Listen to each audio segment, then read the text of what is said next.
na. Kamustahin mo mukha mo. Hindi ka pa rin nagbabago, ano, Elias?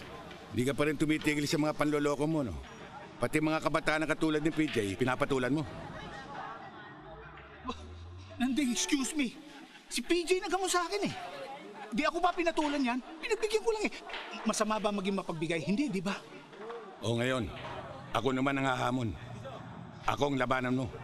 Hindi kita lalabanan. Ano lang sasabihin ng mga tao rito? Pumapatulok sa may kapansanan. Masisira image ko.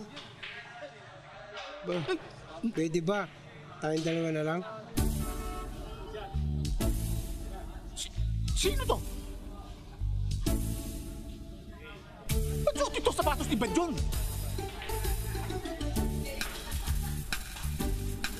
Manuel, anong sinasabi mo kayong dalawa?